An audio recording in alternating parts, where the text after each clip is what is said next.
To our Be Strong show. I am your girl, Michelle Shirley, CEO and Chief Heart Officer for Be Strong International. Hopefully you have heard about us by now.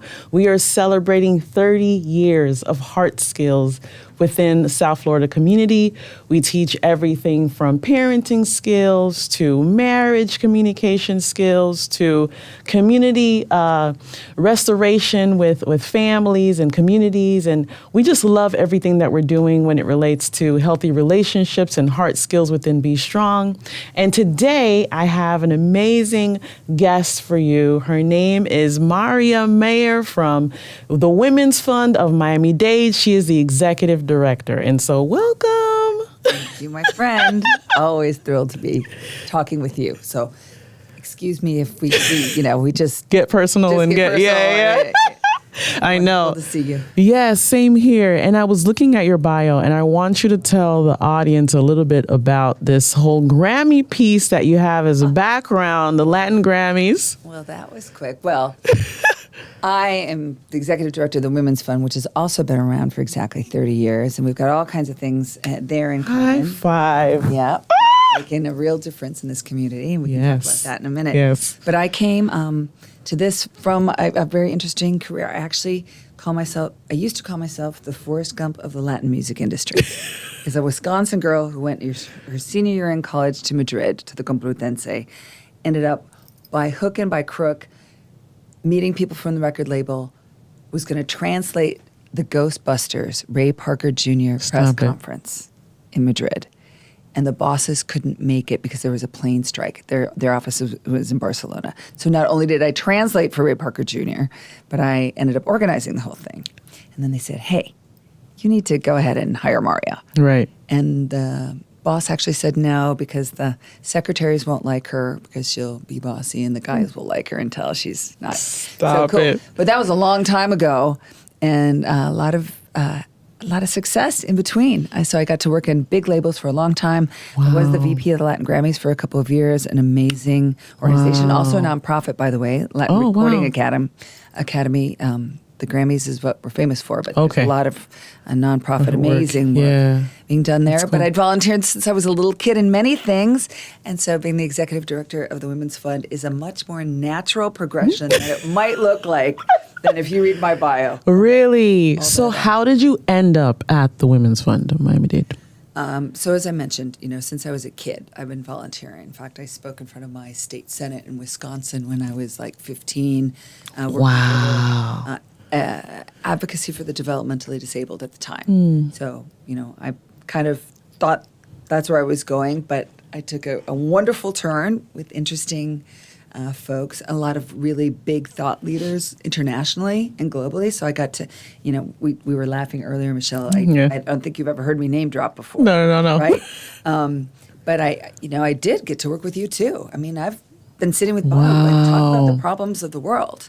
I've been at those press conferences with Sting and translating for Amnesty International. And, it helps creak your brain and your heart and your vision open to say, yeah, why not think big?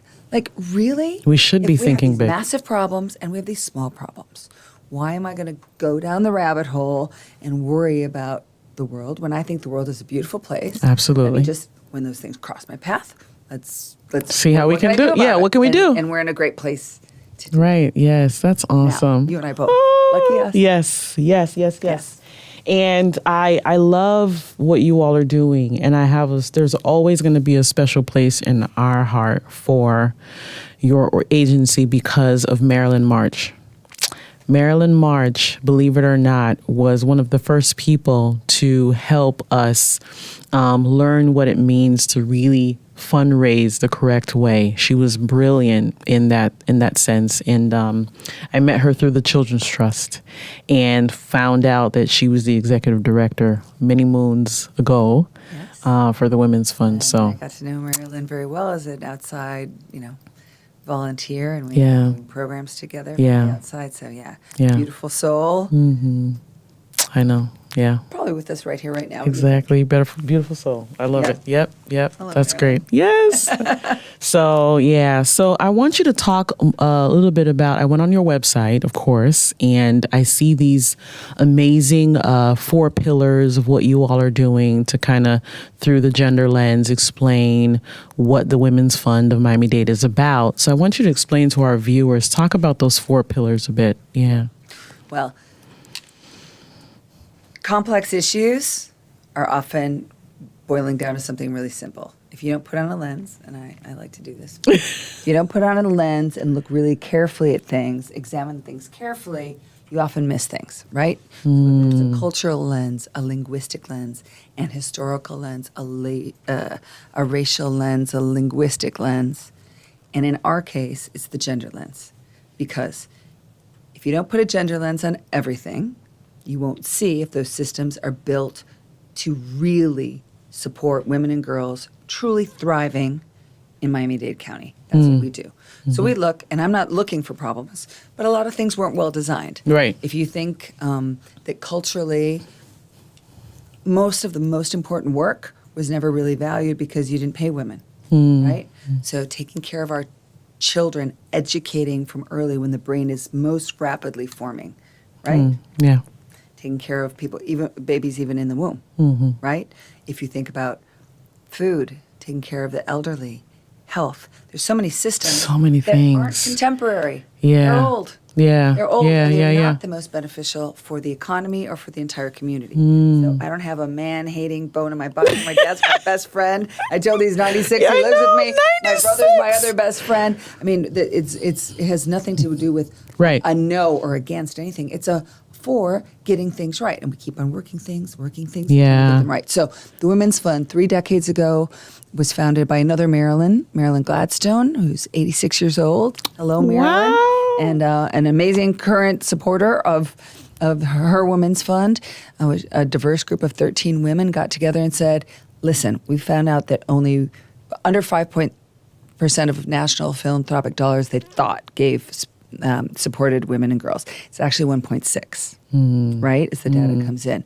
And if you don't focus on women and girls, you know, they really get left out. Who will? There are no soccer fields for you to, even though there's Title IX, well, there are no soccer fields that are open for us to get to practice in. Right. Right after Hurricane Andrew, they gave their first 5 $1,000 grants. I know Be Strong has gotten grants in the past from the Women's Fund, but some of these big organizations, I mean, Miami would not be Miami for women and girls without Lotus House, right? Oh, absolutely. Women and the children who've been experiencing homelessness, they got their first grant ever from the Women's Fund. Casa Valentina. You know, girls at 18 graduating out of foster care, in those days when we gave their first grant and were the fiscal sponsors, got a birthday cake and a plastic hefty garbage bag full of their stuff on their 18th birthday because it wasn't legal for them to stay with their foster parents. Wow. Establishing that first housing for them. FAM, who originally worked with the Haitian female community and now works with all immigrants. Urgent Inc., and another amazing program. Yes. First grant ever from us. Educate Tomorrow says, you know, Virginia and Wow. we couldn't get arrested because we knew there was a great idea. There was this gap in need that we had identified, but nobody knew us. And so what Women's Fund is good at is putting on the gender lens, saying, what do we need to know? What can we do for women and girls in our community? And listening. And who do we need to know, Who do we right? need to know? Yes, who do we need to know? And you bring those amazing entities right up to be seen. And we collaborate together. Yes. And then we keep on iterating and growing together. We look at these issues. I'm like, who's got this? Who needs I'll call Who needs Michelle. support, right? I'll call Lotus, you know, Yeah. who's got this? And so we're nothing So good. if we don't leverage resources together. That's so good. That's so good. That's so good. And you guys do an amazing job of that. I want to talk about the domestic violence.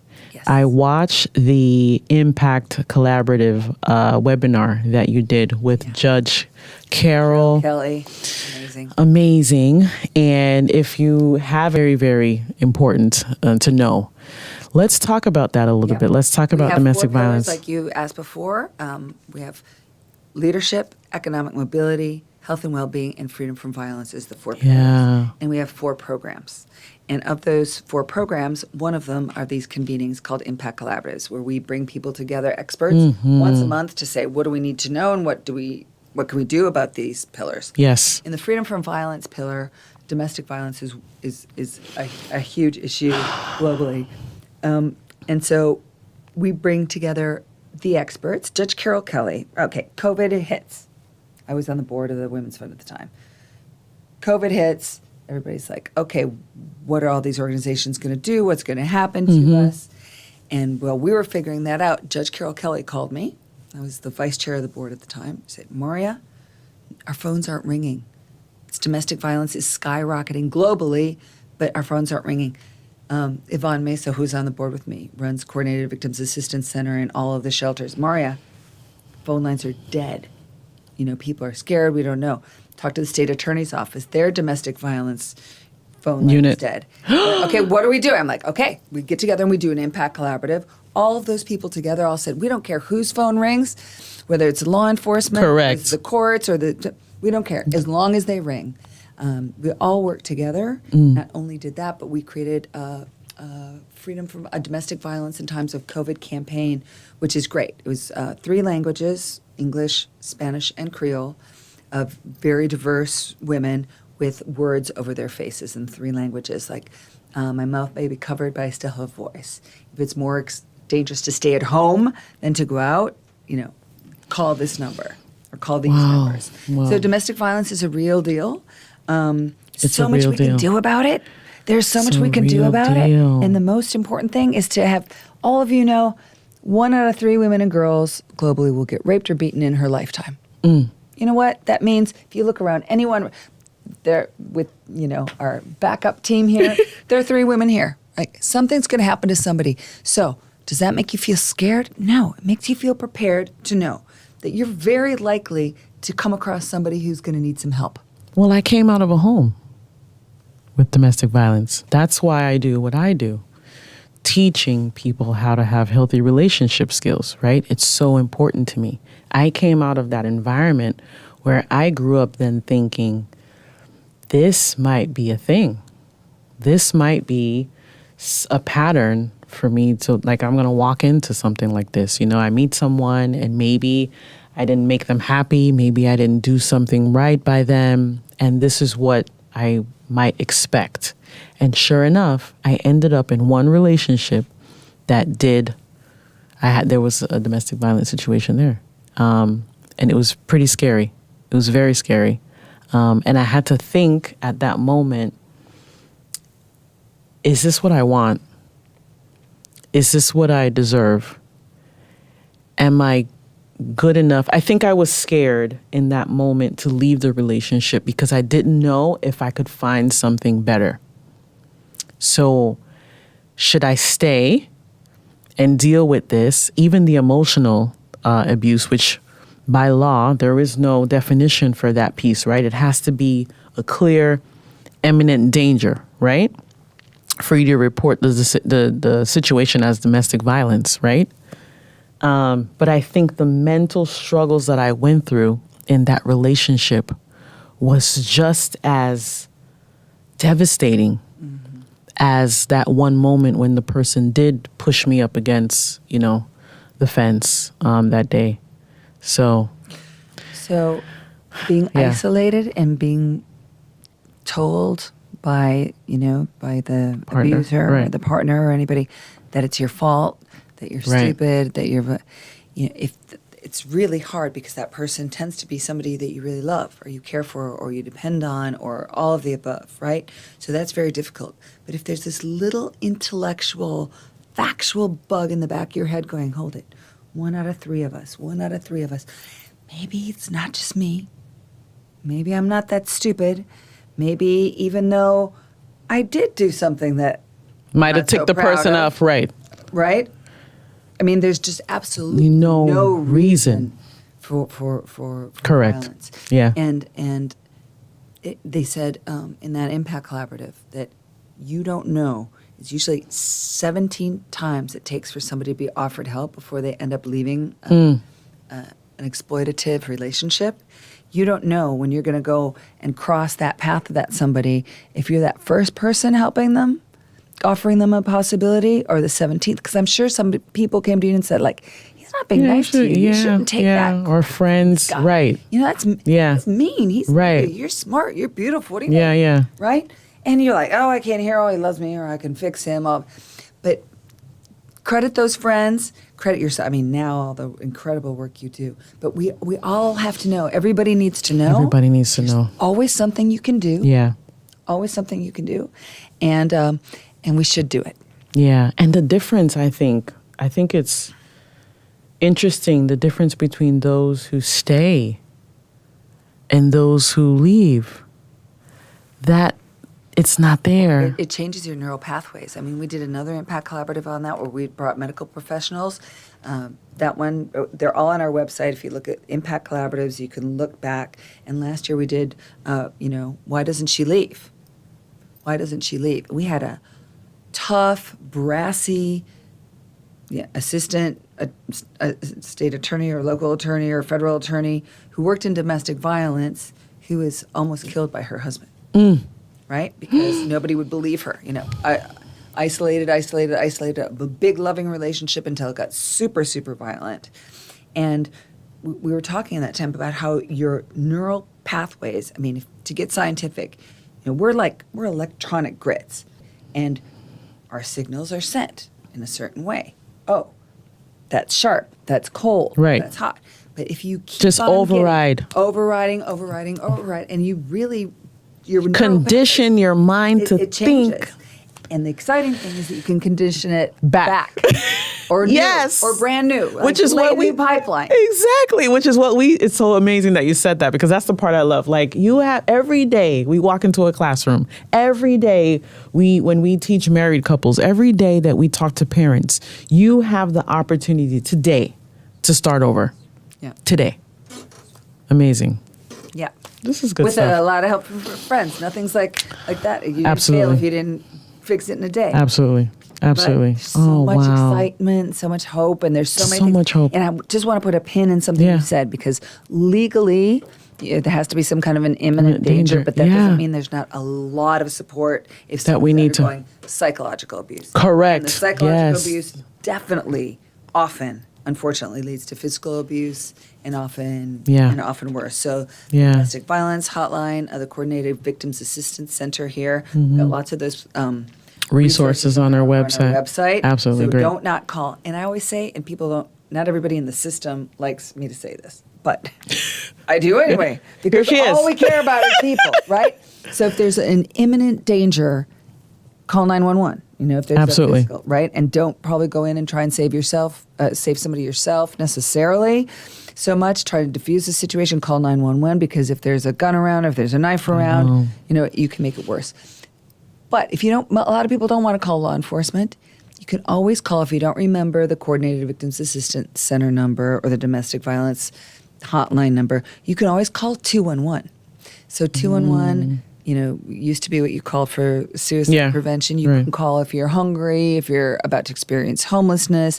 It's like a community support. That's great. They will patch you through to the Coordinated Victims Assistance Center or to the Domestic Violence Courts or the State Attorney's Office if that's what you need. So never don't call. Right. And never don't offer to somebody who's experiencing some kind of exploitation to call. At least 211, you could always remember that. Yeah, that's good. Thank you so much for that. And I'm hoping that we've heard that today and we've gotten some great advice from you on what we should do to help others in need. So this is great stuff. All right. So there's so much more that we could talk about. 30 minutes goes by really, really fast. But I want us to play our game because I think it's always important that people get to know who you are as a leader for this amazing organization. And so we're going to call our everyone to our attention right now. We're going to play Social Yaks. And so our first level of the game is breaking the ice. So I want you to take up this blue card here with this polar bear and read it out. Yeah, that breaks the ice. I don't even need my gender language. It's easily enough. Go for it. If I had a superpower, what would it be? I'm going to say that my superpower is something I alluded to a little bit earlier. I'm really strong-armed about not going down the rabbit hole. I'm empathetic and I really care. You know me? Yeah, I care. I do. Something crosses my path. I'm like, can I do something? Can I not? Does it call to me or not? But what I don't do when I'm called to act is to go down the rabbit hole. So I can't, by being just sad and depressed and unempowered, I can't help anybody. So my superpower is bracing myself, saying, Alice, I'm not going down the rabbit hole. I'm going to call, I know there are resources. People, yes. And I'm going to spend all that emotional energy or physical energy or whatever it takes to help somebody with a fishing pole. So that's my superpower. That's so good. That's so good. I'm gonna work on not going down the rabbit hole. So I'm gonna learn from you today. All right. All right, so pull the next one. All right, See? Polar Bear, what have you got for me? At a party, where can someone find you? On the floor with either the kids or the dogs or cats or whatever animal, or At a not on the dance floor? that's after I get up. like, okay, spend a because lot of I'm time on like, the I dance feel floor. But, at like the you're beginning the of the like, night, hey, yeah, coming in there. High five. I can just see you high fiving everybody all the way to the dance floor. Oh my God. But I start on the floor. I start on the floor with the kids, and then when the kids go to bed and the dogs stop playing with me, then I'll meet you on the dance. Okay. All right, cool. All right, so our next level, getting social, we're going to get a little bit deeper there. Pull a card. What do I do to build self-confidence? I'm 61, and so that Wait. to this has Stop. changed. You said that too fast. I'm 61. Proud years old, and I just realized You look walking good. this morning. There is no way you're 61. I was born in 61. I just realized that when I was walking my dog this morning. I hadn't thought of that before. I was born in 61 and I'm 61. So what do I do to build self-confidence is different from different parts of my life. Yeah. And I was kind of raised to be too ignorant to know that life wasn't perfect and that people were against me, and ignorance was bliss for a long time. But now to build self-confidence, I think I've been meditating for many years, decades. So that's a core one, just like, whew. And then kind of that what doesn't take you down definitely does make you stronger. Yeah, And type of being thing. Absolutely non-judgmental about Yeah. everybody else Yeah. as much, and myself as much. Yeah. I think, we all make mistakes. We do glorious things. We do awful things. We stick our foot in it again and my again. God, yeah. But you know what? We get back up. Here we are. We're better, and we understand the human race and the planet better when you've done we're all sinners and saints. Yeah. And I think that gives me a lot of self-confidence because, the kids are all right. We're Everybody's loved. all right. Yeah. We're loved. 61. I'm still stuck on that. Marya, Old lady wisdom, honey. You got my number. I'm going to be calling you. 61. Yeah. I'm proud of it. That's the big point. That's the big You point. look amazing. Yeah, I lived in Spain for a decade, and they've got a lot of great sayings. And I don't have the best memory, but there are a few things that I use all the time. And one of them in Spanish is, no me pueden quitar lo bailado, which means no one can take away what I have danced. Girl, that's a good one. I love it. You can have that one. Yes, I'm taking it. Okay, so let's move along to our dig deeper. That's our gopher, sorry. I'm saying beaver. My team is going to kill me. When Gopher. people look at you, what do you think they see or think? Well, I'm not 61. Because I'm stuck there. What I hope that people see now, and when they look at me, is that they see a reflection of themselves. If I'm smiling at them, I hope that they see some of themselves in me and humanity back and forth. That's, I think, in this decade, that's what I hope for. I think I used to care like everybody does. I mean, they say, that's how we're programmed, You're really close to your parents, and then you try and reject your parents, and you're really close to your peers, and your peers are, everything. You judge yourself against your tribe, and, that caring what everybody thinks about you can be deadly. I mean, it's really tough right now with all the social media. Yeah. Anything you talk about and you work with all day long. But caring what other people think is really, really, really tough because you can't control it and you don't really know what they're thinking. Yeah. And you don't even know what elements they are. So I think not thinking so much about what they're thinking about. Yeah. Hopefully me being able to see them enough that they're seeing themselves in me. That's my hope. That's beautiful. You're just a ray of sunshine to be around.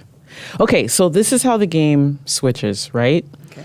Last level is the owl level. It's called Use Wisdom. And so what I love about the game is that, we go through life and we share things or we go through different things, but it's really hard to get people to encourage one another, right?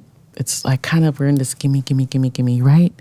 Very few of us might be like, well, what can I do to serve you? I was on the phone with someone yesterday and I was pitching to them something. And then they picked up the phone by saying, oh, yeah, Michelle, great. How can I serve you? And I was just like, say that. It was so refreshing to know that someone else was saying what I usually say, like, how can I serve you? And I was just like, I love you all over the email. Like, I just love you. Can you just keep being that? Okay, this is live. Sorry. Can you keep being this amazing person that you are? And it was just really incredible. And so the purpose of this game, at the end of the day, after we're vulnerable and we've shared all of these amazing things about ourselves with a group of people and, of course, with our amazing viewers, how can someone encourage you? So the card says, what do you think is my greatest strength? I think your greatest strength is you bring such a equilibrium of joy and peace in the room. I think wherever you go, you bring this joy and peace wherever you go. And when we met at Stephanie's house, shout out to Stephanie, we had a great time in the corner there talking and sharing and really sharing some deep stuff. And sometimes I think it's hard to find that genuineness so quickly with people. But you were there and we were there and we just did it. And I walked away with some joy and some calm and some reserve that night. And I think that's what's great about you. Yeah. That's that mirror stuff. It's lucky to have you, right? No, for me, the same thing. You are a generous spirit. Oh, yeah. So. Thank you. Yeah, I know, right? Yeah. So that's our game. So now the viewers get to know this amazing woman. And I want you to talk about a little bit before we come off the air about what do they need to know more about as far as it relates to the Women's Fund? How do they donate? How do they support you? You've heard me say this before. We always say this is your Women's Fund, and not kidding. We're not a paid membership organization. We need fueling economically, time, talent. All of those things are necessary to keep this organization thriving. Yeah. So we have a website that's really active. I say people come and they find what resonates with them, right? We have the 4 programs. Come and join an Impact Collaborative. Come and listen. Tomorrow morning from 9 to 10, we'll be talking with our grantees and with some experts about the early child learning education system and how to kind of fix it. It's a women's economic mobility issue that women can't go back to work if there's no childcare place for the kids. And those businesses to be viable and well compensated, and they can be. So there's money in that business. It's just so convoluted. So we've got wisdom from the grassroots. Love that. One. And in December, we're going to be talking about impacting your community and your tax return. Really influencing by investing in your community. That's great. From Kaufman Ross are going to talk about how to really be smart on your tax return, how your business and why pay Uncle Sam when you can invest in Be Strong or the Women's Fund or Lotus House or whatever. Oh, that's wonderful. Yeah. And Rebecca Fishman-Lipsey from Miami Foundation is going to be there. Kaufman Rawson, somebody who's, amazing story. People who are now investing in the environment and climate change and not that long ago, need Right. community support Yeah, for the that's health so of their good. kids. Like, So good. some amazing, and Lucia Davis Rayford from the Carrie Meek Foundation. So really interesting people. And then in January, we'll be talking about health and choice and women's Awesome. choices and human trafficking in February. So Awesome. Okay. Well, it was great to have you. I want to say to our viewers, thanks so much for tuning in again. Of course, you can always follow us at Be Strong INTL on all of our social media pages. And of course, like I've said before many times, it is never too late to start over again. You always have the opportunity for a new day, new great things await you, and enjoy the rest of your day.